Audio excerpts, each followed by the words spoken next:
오늘 이 시간에는 우리에게 주신 하나님의 말씀 학개서 1장 1절로부터 11절의 말씀을 가지고 우선순위 행동으로 드러나는 믿음이라는 제목으로 하나님의 말씀을 전하겠습니다. 여러분, 한 농부가 있었습니다. 이 농부는 큰 밭을 가지고 있었어요. 그래서 큰 밭을 우리 소를 이용해서 이렇게 갈아엎는다고 하죠. 갈았었는데 밭이 너무 크다 보니까 이제는 우리 집에도 소가 아니라 트랙터가 필요하겠구나라는 생각을 가졌습니다. 그래서 아내에게 이야기를 합니다. 여보, 우리 큰 밭이 있으니 이 밭을 위해서 트랙터를 한 대 구입합시다 라고 했더니 우리 아내도 그 내용을 잘 알고 있어서 남편의 이야기대로 새 트랙터를 한 대를 구입하고 있었습니다. 그런데 시간이 지났어요. 트랙터를 사고 나서는 농부가 정작 밭은 갈지 않는 겁니다. 트랙터를 잘 모셔다 두고 매일매일 트랙터를 살피면서 이리 닦고 저리 닦고 트랙터에 광을 내는 거죠. 그래서 아내가 하루는 묻습니다. 아니 여보, 왜 트랙터를 가지고 밭은 갈지 않고 이렇게 깨끗하게 꾸미기만 합니까? 라고 물었더니 농부는 이렇게 이야기했죠. 트랙터를 사고 보니 트랙터가 너무나 멋있어서 이 트랙터를 더럽히기 싫구려. 그래서 내가 매일 보고 닦고 있습니다 라고 이렇게 이야기했습니다. 뭔가 좀 이상하지 않나요? 잘못됐죠. 분명히 필요해서 트랙터를 구입을 했는데 막상 사고 나서 보니 그게 너무나 아까워서 그 일을 시키지 않는다. 뭔가 좀 잘못된 것 같습니다. 하나님께서는요, 우리에게 도구를 주신 것이 아니라 사명을 주셨습니다. 여러분, 사명을요 미루면 아무 열매도 맺을 수가 없습니다. 오늘 이 말씀을 한번 마음속에 붙잡고 오늘 말씀을 한번 들어보시면 좋을 것 같아요. 오늘 우리가 읽은 학개서 1장 본문을 보면 하나님께서 하라신 일은 하지 않는 사람들의 변명을 들을 수가 있습니다. 그들은 여러 가지 핑계거리를 대고 있습니다. 하지만 하나님은 그들의 속마음과 그들의 행위를 다 살펴보고 계시다는 겁니다. 하나님께서는 이들에게 어떻게 말씀하는지 오늘 말씀을 통해서 살펴보겠습니다. 먼저 오늘 본문 1절의 말씀을 한번 볼까요? 1절의 말씀을 함께 한 목소리로 읽도록 하겠습니다.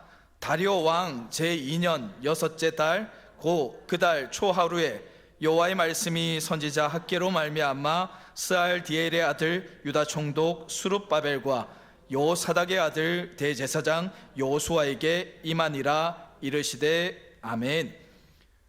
이 말씀은요, 다리오 왕 제2년, 바로 오늘 본문의 역사적인 배경이 되는 해입니다. 페르시아의 황제 다리오 왕 제2년은 기원전 520년입니다. 기원전 520년 이때 하나님의 말씀이 선지자 학개에게 임하였습니다. 하나님께서는 학개 선지자에게 이렇게 말씀하죠. 내가 두 사람을 알려줄 테니 그 두 사람에게 가서 나의 말을 전해라. 이렇게 말씀하셨는데요, 그 두 사람은 누굴까? 바로 유다의 총독이었던 수룹바벨과 대제사장이었던 여호수아가 바로 그들입니다. 하나님께서는 포로에게 귀환한 유다 백성들에게 반드시 이것부터 해라라고 하신 명령의 말씀이 있었는데요, 그것은 바로 유다로 돌아가거든 바로 성전을 지어라 라는 것이 하나님의 명령이었습니다. 기원전 586년에 남유다가 바벨론에 의해서 침공당하고 완전히 멸망당했습니다. 그때 불타 없어졌던 성전을 다시 포로 귀환한 사람들에게 재건하라는 명령이 하나님의 말씀이었어요. 너희들은 이제 예루살렘에 돌아가면 성전부터 지어야 한다. 성전부터 지어야 그곳에서 나에게 예배 드릴 것이 아니냐 하는 것이 하나님의 말씀이었습니다. 그때가 기원전 538년이었어요. 자, 제가 지금까지 몇 개의 연도를 말씀드렸는데요, 오늘 말씀이 기원전 520년에 임했죠. 근데 하나님의 말씀은 그보다 16년 전인 538년에 먼저 있으셨던 거죠. 그리고 하나님의 말씀이 처음에 임하셨던 538년 이때 2년 후에 드디어 성전이 건축되기 시작합니다. 그런데요, 성전이 건축되기 시작하고 성전 건축을 위한 기초를 닦았을 때 건축이 그만 멈춰져 버립니다.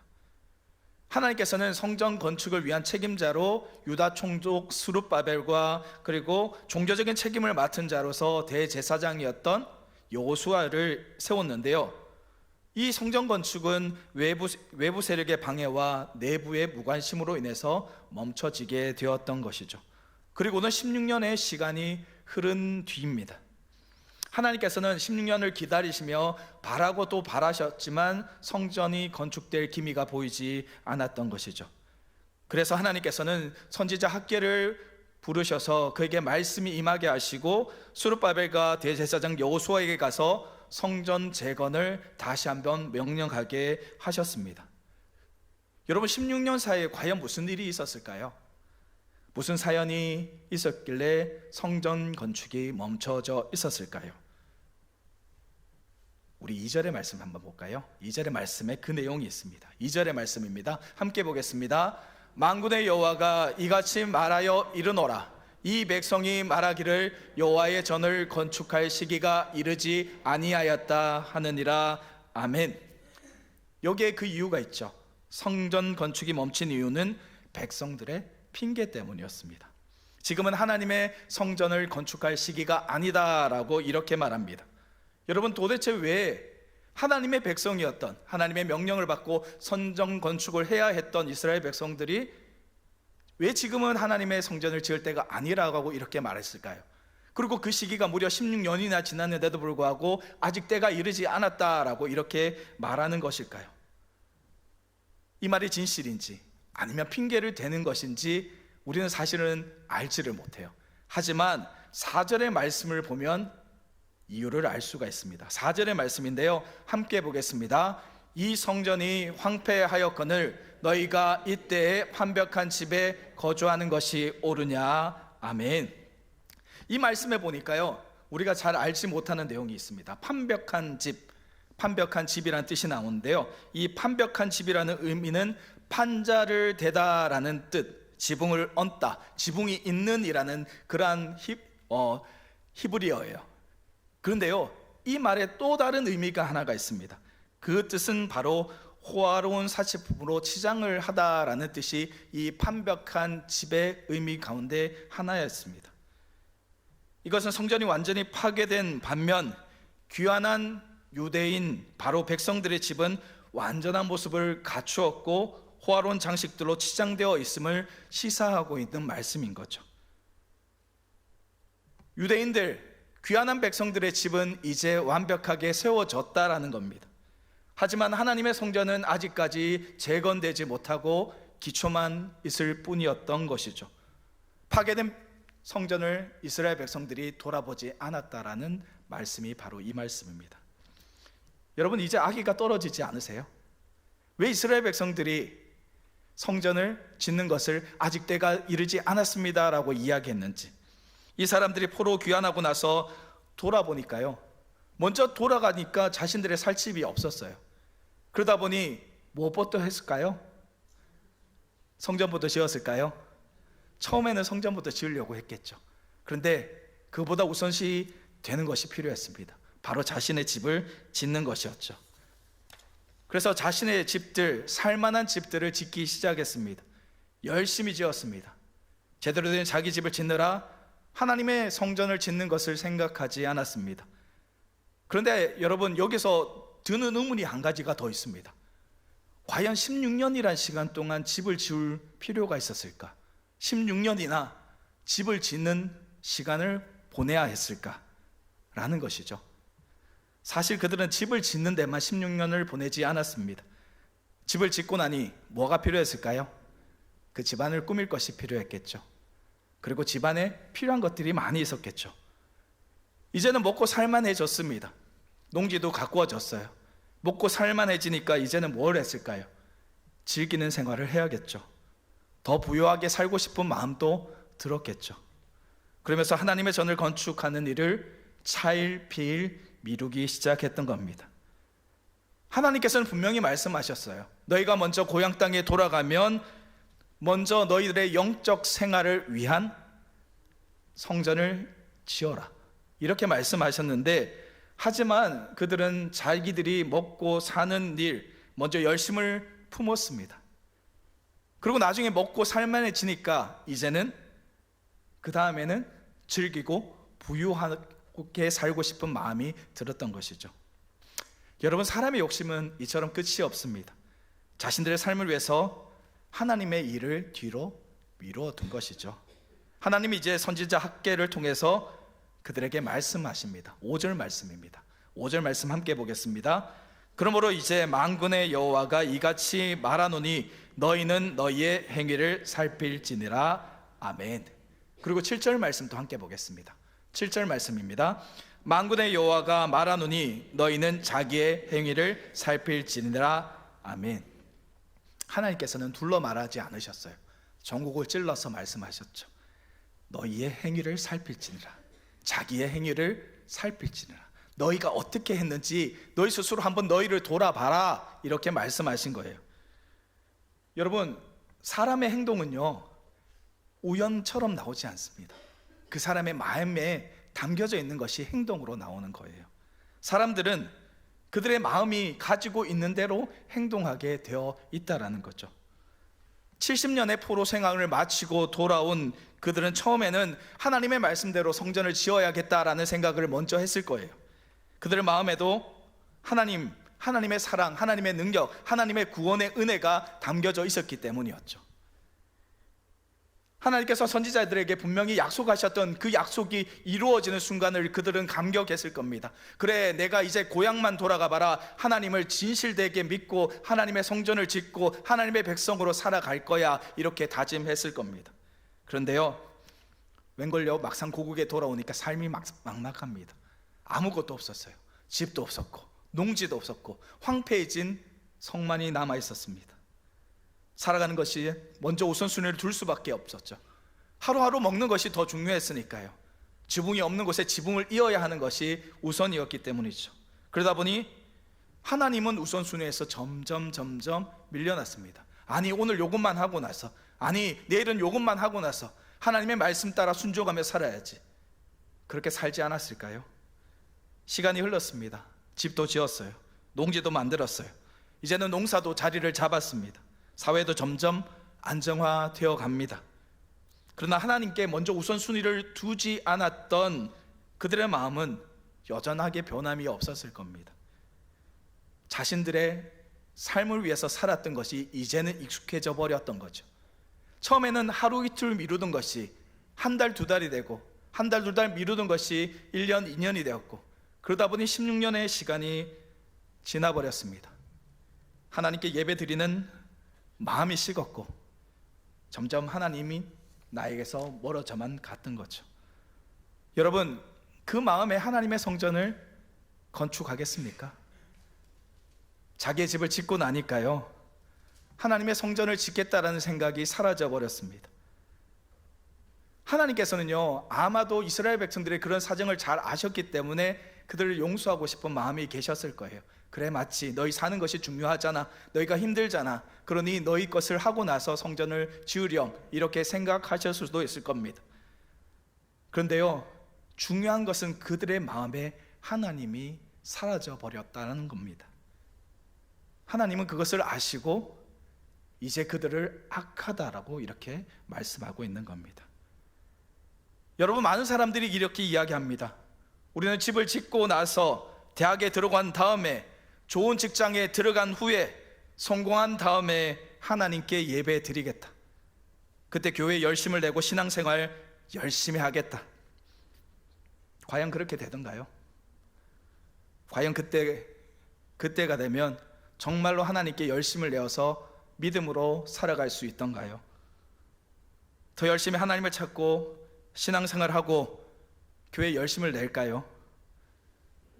어느 성도들이 이런 얘기를 하더군요. 지금 너무 바빠서 교회 봉사는 나중에 할게요. 그런데 그 성도는 주말마다 취미와 여행 등 자신의 삶을 풍요롭게 채우기에 바빴습니다. 이때 하나님은 말씀하십니다. 너희가 판벽한 집에 거주하는 것이 옳으냐? 너희는 너희의 행위를 살필지니라. 여러분, 우리의 바쁨은 종종 하나님을 향한 무관심을 가리는 가면이 되고 있지는 않습니까? 여러분, 오늘 우리가 말씀을 통해서요, 하나님의 음성을 들으셨으면 좋겠습니다. 오늘 말씀을 통해서 다시 한번 결단했으면 좋겠습니다. 내 마음 중심에 하나님을 다시 모시고 더 이상 핑계하지 않고 하나님의 뜻을 내 삶의 가장 우선순위로 두고 하나님의 집을 먼저 세워가겠습니다.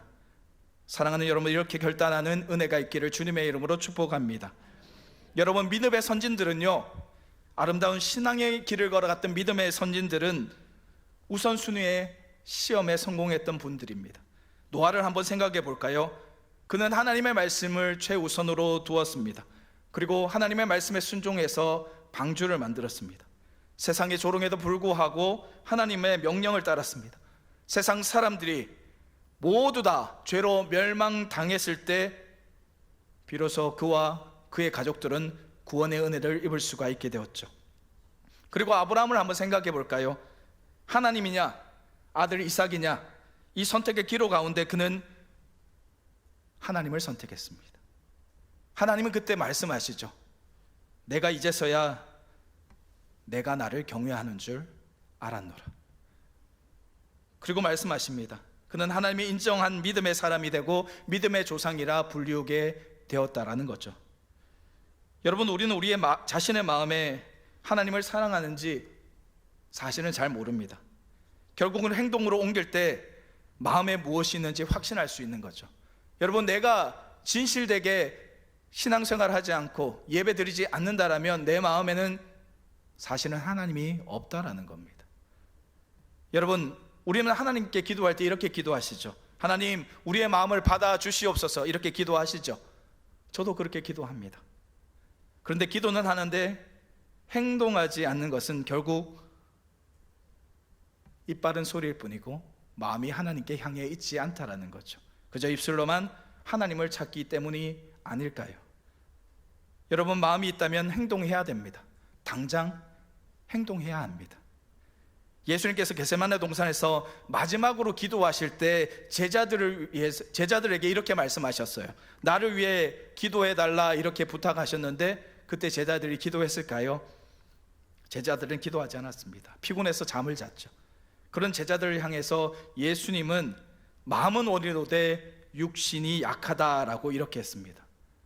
예수님께서는 제자들을 사랑하시는 마음이 있었기 때문에 제자들을 이해하고자 이런 말씀을 하셨습니다. 예수님은 사랑의 마음으로 이렇게 표현하고 말씀하실 수 있지만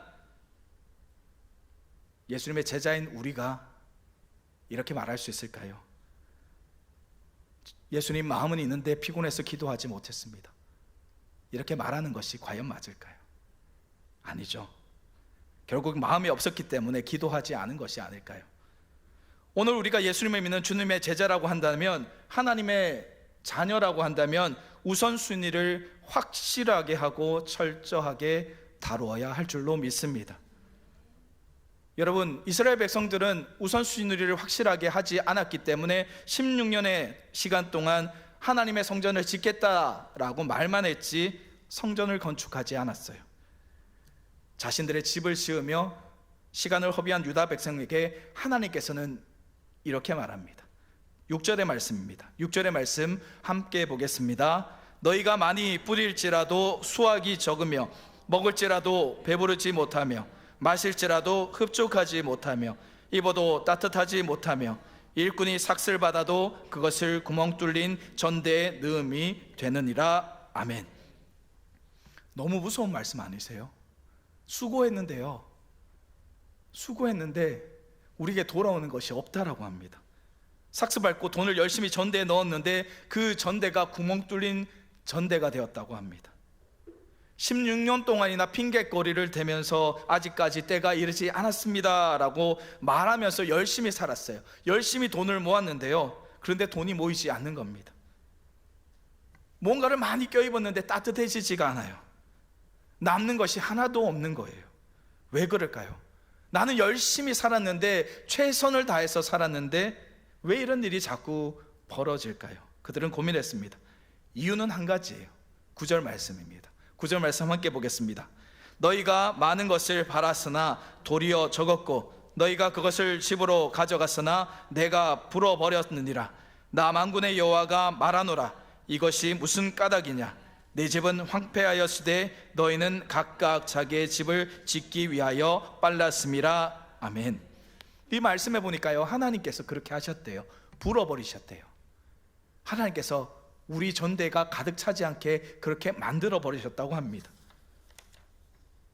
우선순위를 시키지 않았더니 잘 살려고 혈안이 되어서 바쁘게 쫓아다녔던 그들이 아무것도 얻지 못하게 하나님께서 그렇게 만드셨다라고 합니다. 왜 그럴까요? 이유는 한 가지입니다. 하나님께서 모든 것을 쥐고 계신 분이라는 사실을 잊었기 때문이에요. 여러분, 우리가 우선순위를 확실히 정하고 지켜야 할 이유가 바로 여기에 있습니다. 모든 것은요, 하나님과의 관계가 바로 되어 있어야 한다라는 거죠. 하나님과의 관계가 바로 되어 있지 않으면 우리의 인생이 평안할 수가 없다라는 말씀입니다. 우리 인생의 복은 하나님과의 관계로부터 시작한다라는 것입니다. 사랑하는 여러분, 하나님은 우리의 마음을 보십니다. 그러나 그 마음이 진짜인지 아닌지는 결국 우리의 행동으로 드러날 수밖에 없습니다. 하나님을 사랑한다 말하면서도 그분을 삶의 가장 마지막 끝자리에 모시고 있다라면 그것은 사랑이 아니에요.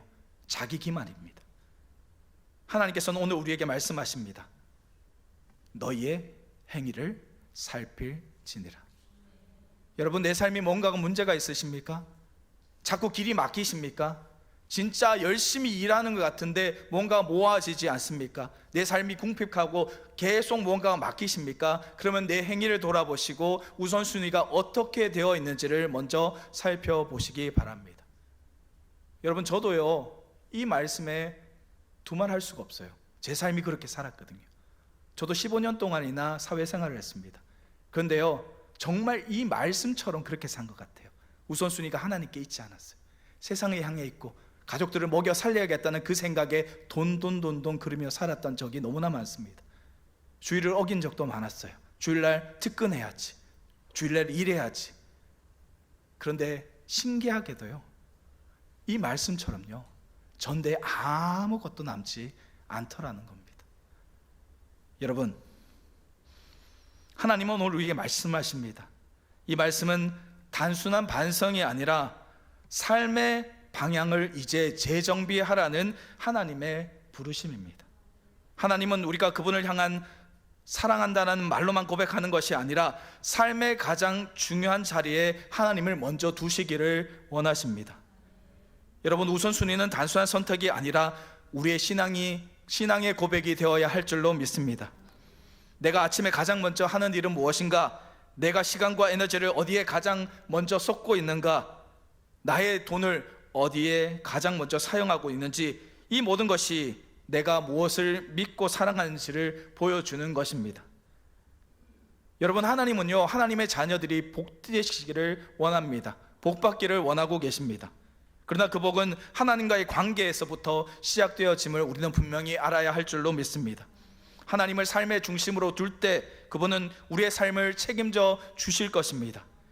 반대로 하나님을 우리의 삶의 중심이 아니라 주변부로 밀어낸다면 우리의 삶은 구멍 뚫린 전대처럼 허무함만 남게 될 줄로 믿습니다. 사랑하는 여러분, 오늘 말씀을 통해서 우리 다시 한번 믿음으로 나아가시기를 소망합니다. 이렇게 결단했으면 좋겠습니다. 하나님, 이제 제 삶의 중심에 하나님을 먼저 모시겠습니다. 하나님, 제 시간과 물질과 열정을 먼저 하나님께 드리겠습니다.